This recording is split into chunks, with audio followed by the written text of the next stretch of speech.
Well, the new season of 90 Day Fiancé Before the 90 Days has now landed. And we first meet Forrest. Forrest is a man who is 32 years of age, lives on his own, and his mum is pretty much there to, support him obviously when she can. But here's the thing though, when it comes to Forrest, well, he's a man that is on the spectrum. Now, he's not the first person to appear on 90 Day Fiancé that is on the spectrum, nor is he the first person to have an international girlfriend that he has never seen, but has been more than happy to do what? Well, that what is something that we're gonna find out in this video. Now, without no further ado, let's get into the very first thing that we learn about Forrest and his partner. And to top it off, I have security cameras that my girlfriend Sheena pretty much has access to 24/7. Ooh, okay.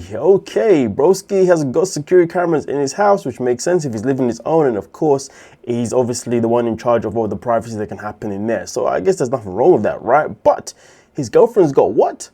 Access to it all the time? I mean, broski, you don't see the problem with that. But here's the thing though, of course, when it comes to Forrest, he is on the spectrum, and something that we have to acknowledge here is that, to be fair, whether he was on the spectrum or not, we've seen other people come on the show and pretty much be in these similar scenarios. Like Johnny right now from The Other Way, him and Chloe. Chloe obviously had control over his cameras outside of his home, where she could see everything that went down. And then also when it came to Brandon and Mary was always on the phone to Brandon pretty much 24/7. So therefore she was able to see everything that he was doing. And the ironic thing is that Mary was from where? The Philippines. And when it comes to Forrest, where's his woman from? Ooh, the Philippines. Interesting similarities, isn't it, ladies and gentlemen? But either way though, despite being on the spectrum, it doesn't necessarily mean this is why he's so different, because obviously it has been done before with people that is not on the spectrum. But we have to identify that when it comes to some people on the spectrum, or if not most of them, they have this thing when it comes to socializing, okay, where sometimes they can do a bit too much or try a bit too hard or kind of really try and push out of their comfort zone just so somebody can accept them, because they think that if they adapt to what this person's asking for, that's how they can obviously have an actual, somewhat of a healthy communication or some sort of healthy relationship with that person, because they think that maybe if I copy or do what they say, that's what's going to put us in that position. So there's also that part too that also has to be identified. But with that being said, let's continue. Lives in the Philippines, and we've been dating for 7 years, but we never truly met each other in person. 7 years, and they have not truly met each other in person. And trust me when I tell you, some effery has definitely gone down within those 7 years. Curtains that I use, so at 4 a.m., I say goodnight to her, I put these up, and I sleep until 3 or 4, and that's when I don't want it to be.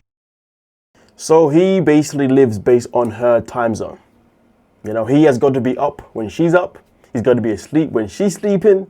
It's crazy because he's living in America, but he's living on the Philippine time zone. I mean, listen, if he was doing this because he was putting money in his pocket, a different type of conversation. Because sometimes for some jobs, we have to work night shifts or whatever hours that we are given. But this guy is doing it purely because he can stay awake and be asleep when she fits her. Which therefore then does bring the question, what does this guy do for work? How is he earning money if he's never actually awake at normal hours? Maybe he has a job that also entails him, or allows him, shall I say, to be able to work in hours that suit him rather than hours that, a company that would suit the company, if that makes any sense. Nonetheless, though, let's continue. Be virtual forever. I want to move things forward. So I got enough money so I can book a flight to go visit Sheena in the Philippines. I started seeing the little signs. Sheena had a bank account with money that was her and Forrest, so that they could start their lives together. So years later, her parents were on that account and they took all of the money out of it. 7 years. 7 years. That's not on my finger. 7 years. 7 years. Okay, folks. And he's already been scammed once. But of course, when it came to the whole scamming situation, she told him that it wasn't me, it was my parents. My parents were also joint members of this bank account, or at least had access to it this whole time, and they decided to take the money out for themselves. That's the story that she has told him, and that's the story that he has decided to obviously agree on, or to believe is the right word that I'm looking for. Which obviously does now show the reality of their relationship. Is this woman actually legit? Is she actually with him for the right reasons? Or is she with him because she knows that she can manipulate him and take advantage of him and take his money? Well, well, well. Stole it. And 4 years later, they did it a second time. Same thing. It's like, wait a minute, something's fishy about this.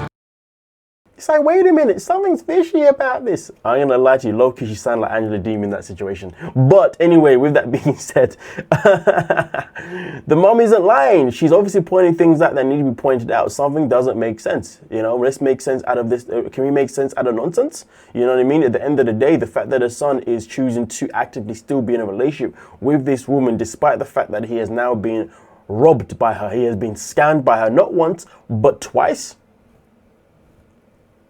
This is where I speak about the fact that here's a thing, but this is the thing that's quite interesting, and I guess sometimes things like this can give us evidence that maybe we shouldn't necessarily assume something has happened to somebody because of who they are.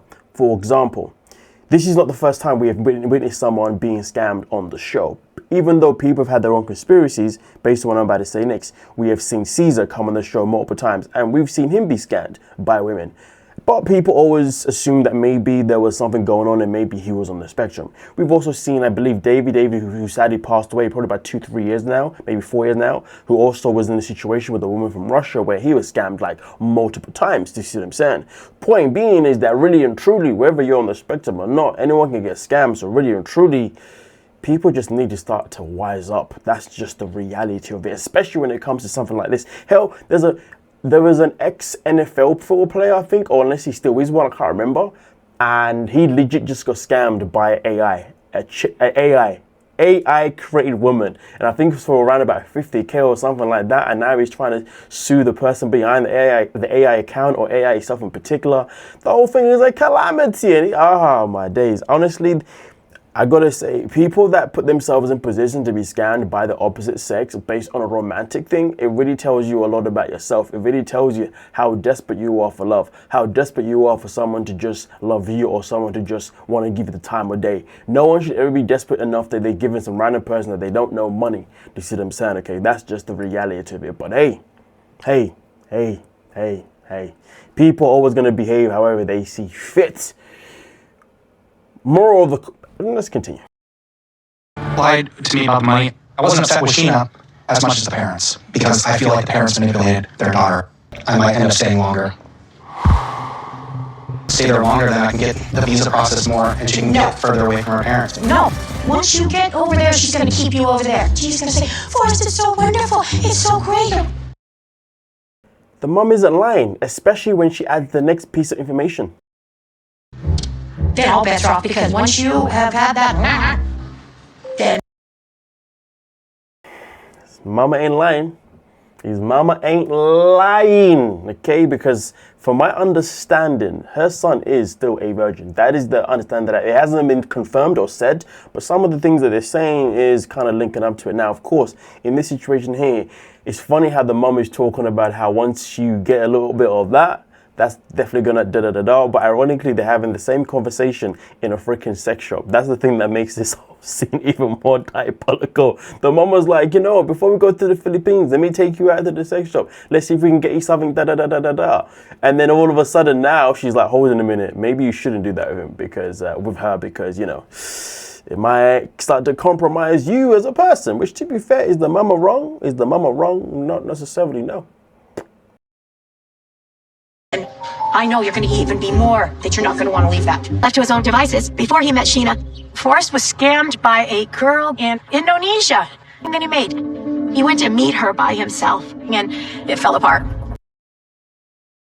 And this is why mama is protective of her son. This is why she does not want to see her son go to the Philippines by himself, because she's afraid that if he goes by himself, he may put himself in the same position as before.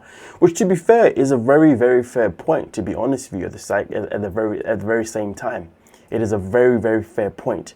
So with that being said, given the fact that he's been scammed before by a woman in Indonesia, and this guy clearly is not willing to learn from his mistakes, oh boy, this is going to be a disaster. Now, The reason why I had to bring up the whole thing of him being on the spectrum and compare it to other people that have been on the show that have not been on the spectrum before is simply because I don't really want to live a season where we all sit here and say, oh, I think it's because on the spectrum, or I think it's because of that. Because in reality, this is just living proof that these things and these actions can be made by anybody, just regardless of who they are. And also on top of that, we have to normalize just because somebody's on the spectrum, it doesn't mean that they are said or they should be categorized or stereotyped as said people, because there are many people on the spectrum who would not make none of these stupid mistakes. Point blank, period. Let's just call it what it is, okay, folks? Come on now, all right? And there's people that are not on the spectrum who would make these stupid mistakes, which we have seen. You see what I'm saying? So I believe judgment should be pretty much, you know, just fair all around, regardless of that. But that's just my opinion. But nonetheless, though, I'm looking forward to see, obviously, where this goes. Obviously, his mum has got one hell of a... Yeah, she's got one hell of a task behind her. But also on top of that, we also have to identify that if, given the fact that this is how Forrest has become, obviously because his mum has raised him, well, obviously she has the part to play. And I hope she's able to take accountability that maybe some of the choices that her son makes is due to how she raised him. And that's just a reality. But at the same time, it's good to see that this time she's like, hold on a minute, my son was taken advantage the first time. Let me hope this doesn't happen again. And of course, given the fact that he went to Indonesia the first time all by himself and the whole thing was shambles, is just a whole calamity of itself alone. But either way, looking forward to see obviously how this pans out. But hey guys, man, stay tuned, because of course we're going to be touching up on some of the other couples as well of this very first episode. So let's get into it. Things simply just don't change, do they? They simply don't. Listen, we've had to deal with Shekinah and her way of the over cosmetic surgeries, or of course when it comes to her face and her body, but also most importantly with her way of slow talking in a very articulate way. Then we also experienced the same thing with Tiger Lily as well, with that slow talking in an articulate way. But then also on top of that, we've also experienced Darcy and Stacey come on the show and of course be the twins that are all about as well as of course Shekinah, Yara, and the list goes on. And now we've got Emma. Emma is obviously coming to the show and she's already telling us about how much Botox she has on her face. Also with her sister as well, which she calls as a twin sister, but they're not twins. They're just sisters who are really, really close, and they might as well be twins. At least that's what I heard them say anyway. But nonetheless, though, we've now got two sisters coming into the show who are also all about that work as well. Oh my goodness gracious me. What is going on in America? What is going on? But then again, maybe I shouldn't say America because this is a worldwide thing, isn't it? But nonetheless, though, let's get into Emma. Emma is the woman that fell in love with a man from Morocco, and she's not the first American to do so. But hey, so far it's looking like she's coming in with a lot of energy, and it looks to me as if right now there's a comparison between, in my opinion, Emma and Zaid compared to what we had Nicole and Mahmoud. But hey, I guess we have to wait until the season obviously develops for us to really get that opinion. But with that being said though, let's get into exactly what has gone down right here, right now with Emma and Zaid. I'm definitely a little bit boy crazy. I fall in love after one date. Ziad was calling me his future wife like 15 minutes into our first conversation, and that sealed the deal for me. Something. Yes, she's one of those people. She's one of those ones. Yes, he told me he loved me when he first spoke to me, and he told me he was going to marry me on the very first time, and now I know that he's the one. He is the one man that has given me this type of energy. But this is the question though. Is this the first time that she's had this kind of story in her life where she's met a man that has given her these false hopes, or has just told her a couple of words and she's just dived in? Is this the first time? Where we are about to find out. And of course, this is her sister, so do not get confused, ladies and gentlemen. This is her sister. That she hadn't done before. Do you not realize that this is exactly what you did with Mohammed last year? It's actually not my first Moroccan boyfriend. Oh, so we got somebody who is a repeat offender. A repeat offender, my friends. Don't we just love these people that come on the show and never learn their lessons? We've already got Forrest. Forrest is a guy that literally was scammed not once, but twice, okay, by the same goddamn woman. But then on top of that, he was also scammed prior to that by another woman. Did not learn his lesson. Now, this woman right here is literally moving just as mad. You went to Morocco last year? and you was meant to get married to a guy and it didn't work out, and now you're going back to Morocco again, and you're hoping for the same thing again? Have you not learned your lesson? And the thing that's mad, it's not the fact that she's going to Morocco. It's the fact that she hasn't changed her own approach or her own attitude. She's continuing as if she's, I don't know. She just continued. Last minute, and I was completely head over heels in love with him, but he ended up breaking my heart. We're gonna do everything on night one. We're getting right to it. Okay? Muslim. The way this girl wastes no time. Now, this is where we get a little bit of that Tiger Lily. You remember how Tiger Lily came in the scene and she was like, I'm going to Jordan to meet Adnam and we are going to get married on the very first freaking day. And therefore, after that, we are able to do anything that we want. This girl's literally moving mad. She's just the same. The difference is she's not necessarily expecting the marriage to happen on the first day. You know what I mean? She's just expecting it to happen, obviously, at some point in the trip. But even before the marriage, she wants to fly all the way to Morocco and she's expecting him to literally lay the smack down on her. Now listen, don't get me wrong, her wants and her needs and her whatever, there's nothing wrong with it. If this is how you live your life and this is how you see it, you do you, girl, you do your thing. But here's the thing though, when she was with Mohammed, she knew that she was with a man that was very reserved, a man that was very true to his religion, a man that said, no, I have to marry you first before we can get to the physical part. Someone that respects his own culture and religion, which is fantastic. But when it comes to this man right here, she is under the influence. But Mohammed was very conservative, whereas Ziad has been really open with me when it comes to sexual things. I haven't told Ziad about Mohammed because when me and Ziad first started talking online, me and Mohammed were kind of on rocky terms. Now, we just have to remember the fact that she is under the influence that this man here is a bit more open, is a bit more relaxed about, obviously, you know, sexual things and all that kind of stuff. He's not so bothered about the religion side of it because he wants her and that's that. That's the influence that she is obviously functioning on. Let's bear that in mind. Now, of course, she's now obviously admitting to us there was also a crossover between the two men. Okay, so she was talking to Ziad at one point, but then realized that Mohammed was still here and still wanted her, so therefore she decided to tell Ziad bye-bye. And then obviously Mohammed decided to tell her bye-bye, and therefore what happens, Ziad then comes back into the picture. Wow, this tells you a lot about this woman. She tells you, or tells herself, that when she meets a guy, she falls in quick for him. Dives in real quick for that dude. But if that was the case, if it's a case where she really does fall quick for a guy, then why would she then decide to start talking to someone else while she's still talking to someone else? Just because her and Mohammed had issues, does that mean he gave her an excuse or a reason to now step out and look elsewhere, given the fact that she was so much in love with him? But then, of course, because Mohammed decided to still make himself active in her life, she then told Ziad, listen, bye-bye, I still need to go with my first choice. So basically, this guy is a rebound and basically choice number 2. So reality, when it comes to her and this whole, oh, I love a man so quickly, oh, I want this so quickly, I guess it's nothing but just a bunch of BS. She's somebody who is desperate to just find somebody to marry her and give her kids. It's just that simple. She even said that I'm old. She's 27. She was like, yeah, but I should have kids and be married by now. So this tells me that this is a woman that is literally on one quest.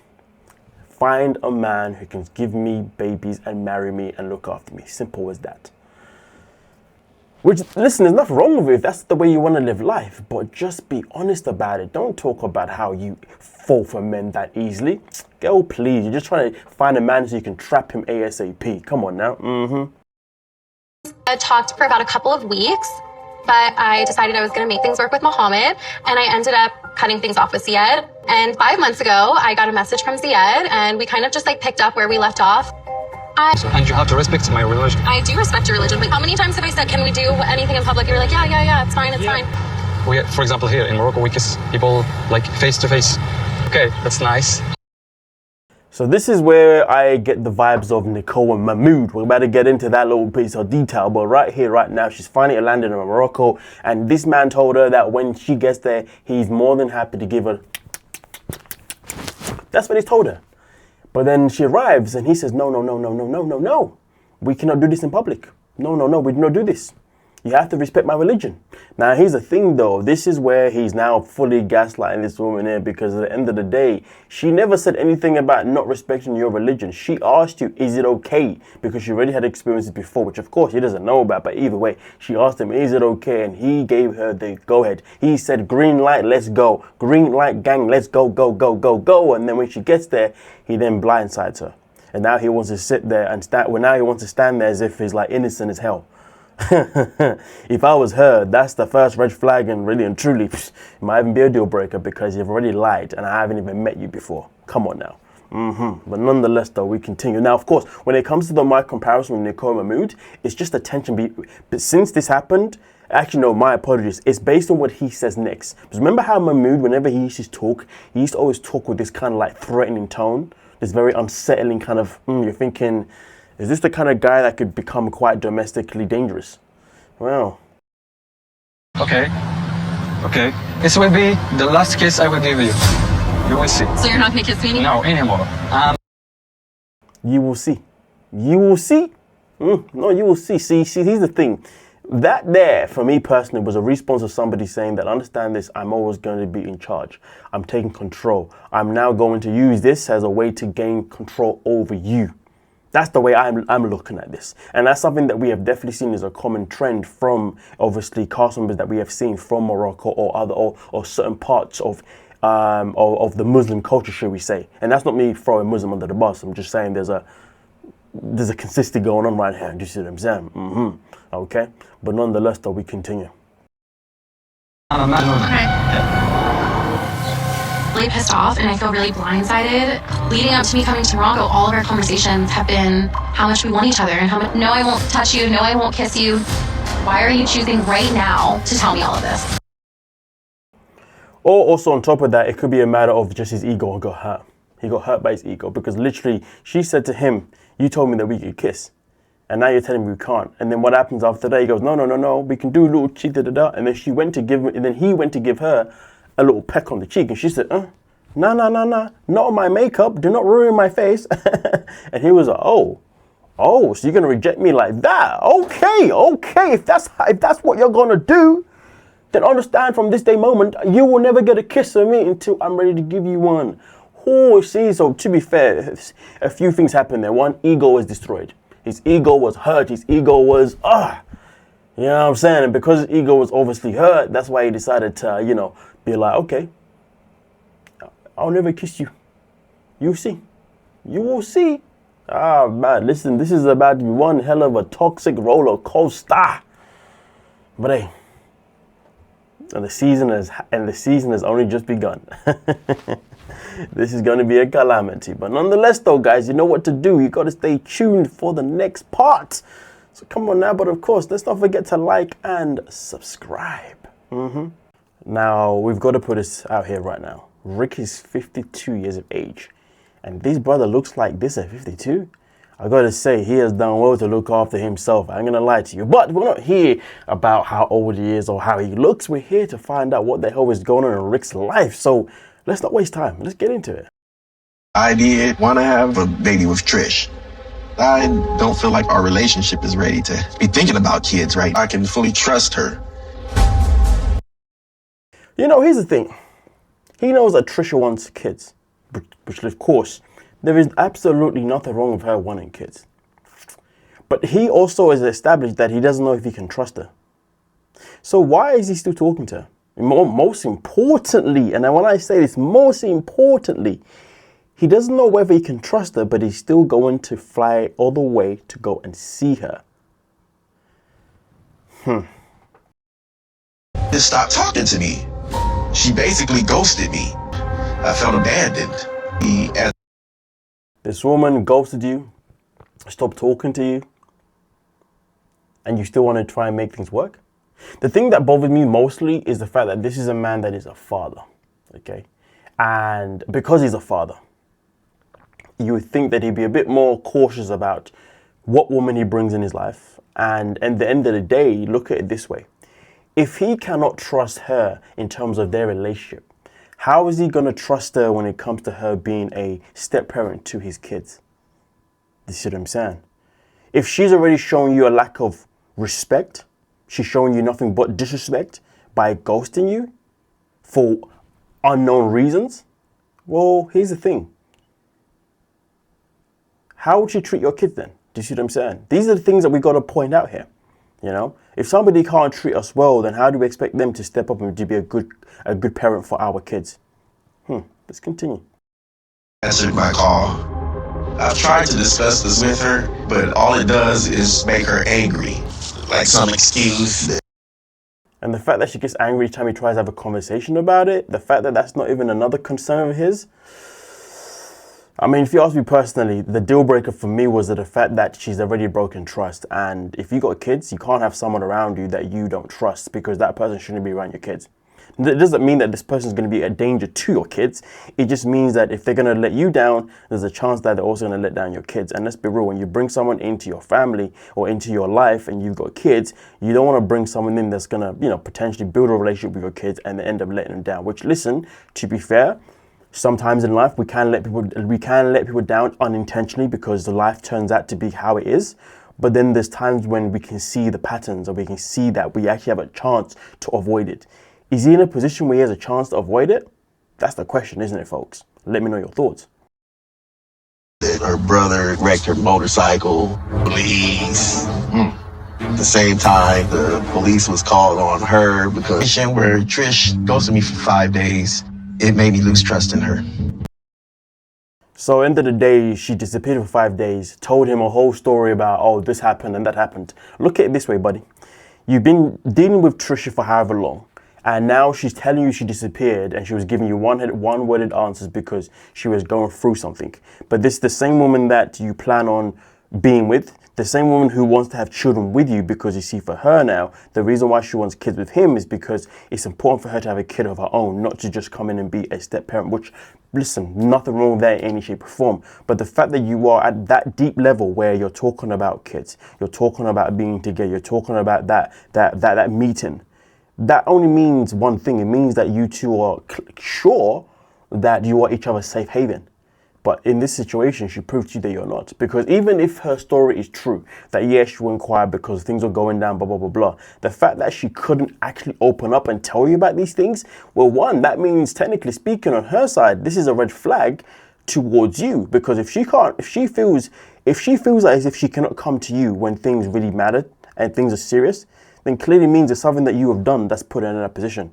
It's either that or she's flat out lying. Either way, is your relationship really that secure for you to be, for one, for your kids to meet her physically, and for two, for you to actually to have kids together? Do you see what I'm saying? The whole thing doesn't make any sense. Now, of course, he now has his own assumptions. He believes that maybe something is going on with Trisha and her old partner. But he has money, and that makes me insecure because I'm not in a position to be spoiling her like that, So now he believes that there's a potential chance that maybe Trisha is doing a little bit of a madness with her ex-partner, because maybe he's got money and he can obviously spoil her in ways that he cannot. I mean, look at it this way. If he feels as if like his bank account isn't good enough for Trisha, well then why the hell are you still here? Do you see what I'm saying? Why are you still here? Honestly, sometimes some people don't know how to walk away. Sometimes people just don't know what a red flag is, do you see what I'm saying? Or what a deal breaker is. Some people still stick around because of said reasons. I mean, the reality is this: if it's clear that something isn't going somewhere, or somebody's behaving in a way that is saying X, Y, Z, well then the best thing that you can do is protect yourself.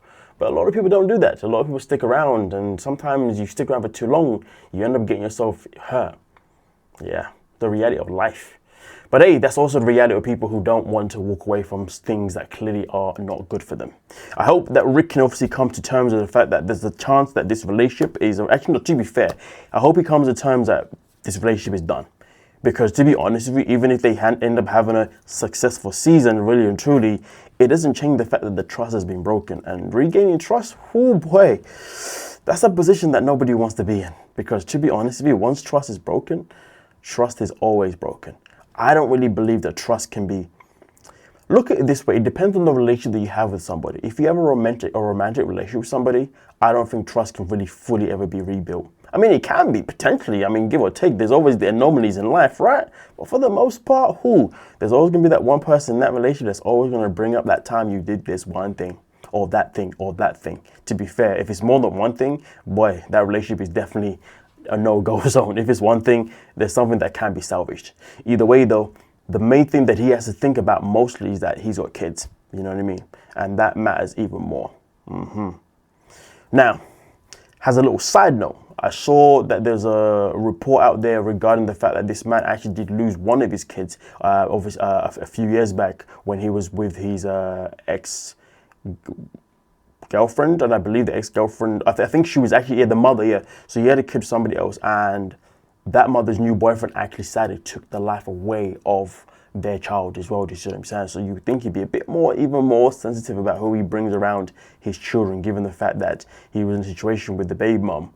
You know what I mean? It's something that I saw reported in Sarcasm.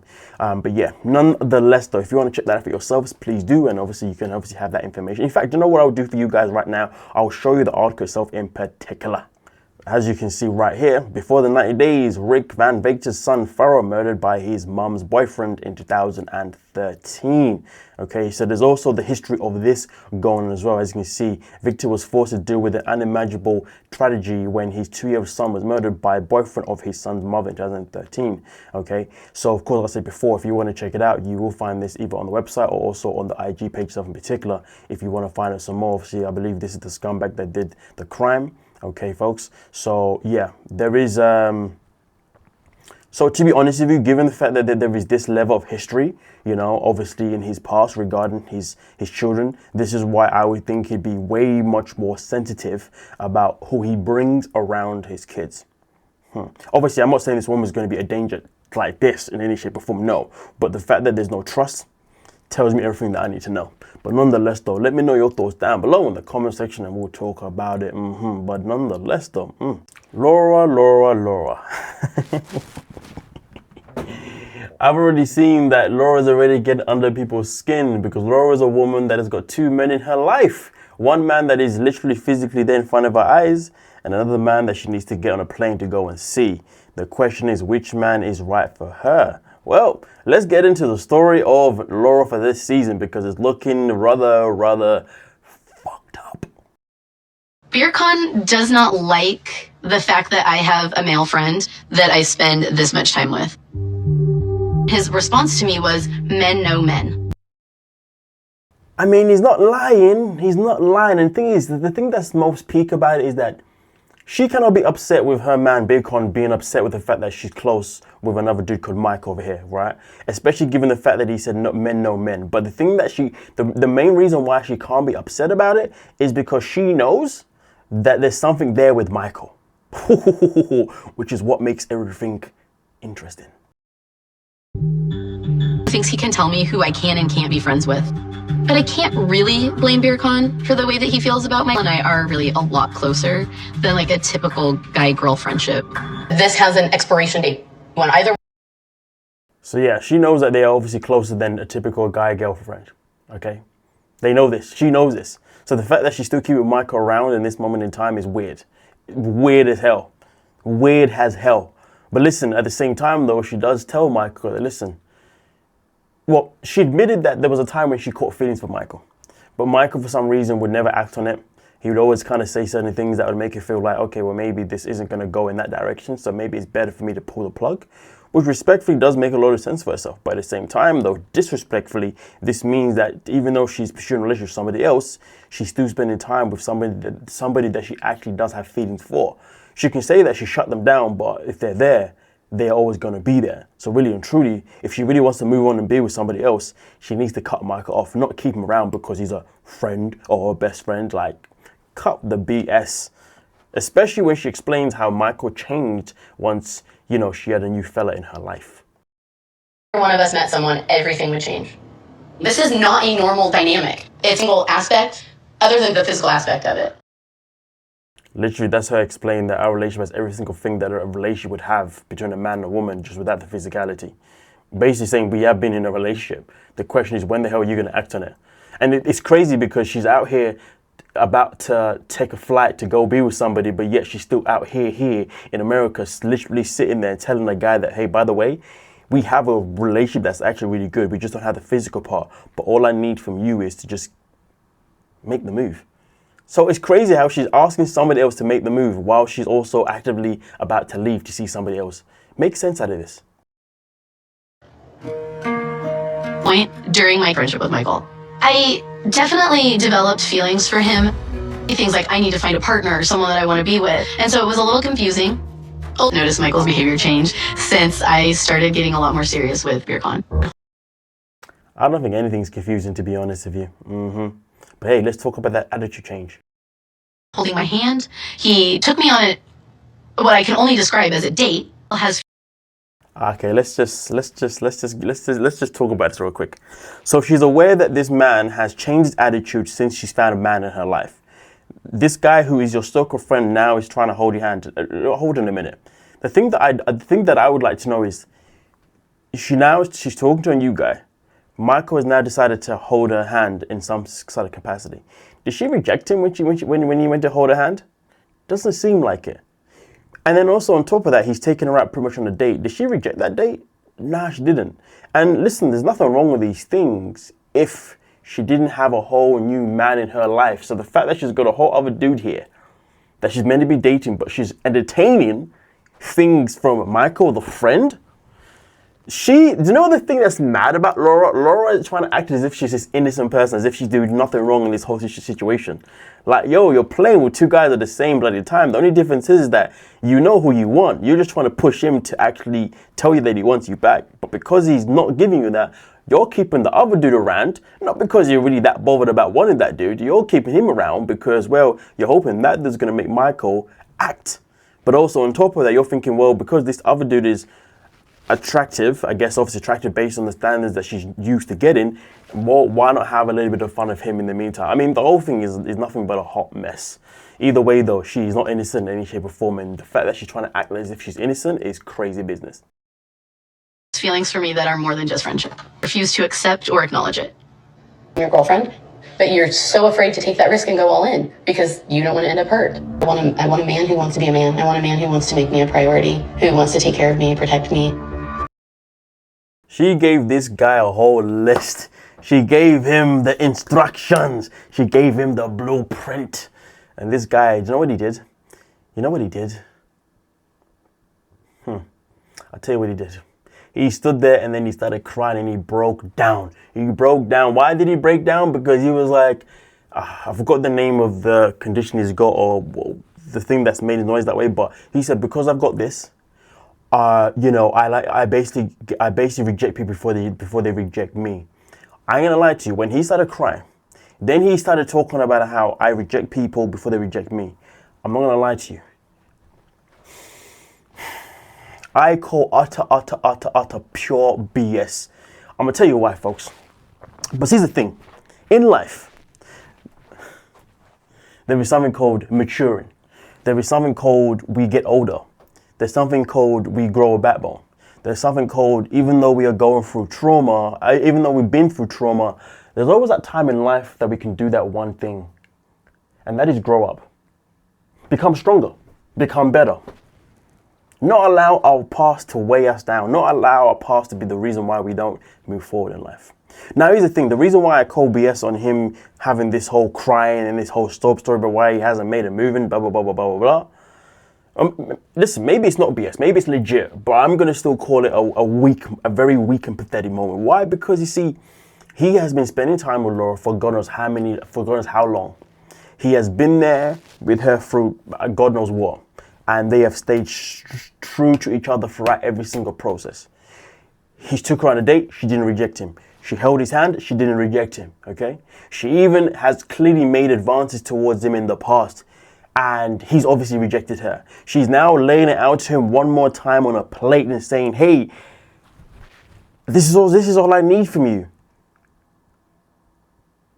So really and truly, you cannot tell me when a woman is there literally laying it out for you that the reason why you're not trying to pursue a relationship with her is because you're afraid that she's going to reject you when she's literally looked you in the eye. And I promise you now, ladies and gentlemen, this is not the first time she has looked him in the eye and told him that, hey, I freaking want you.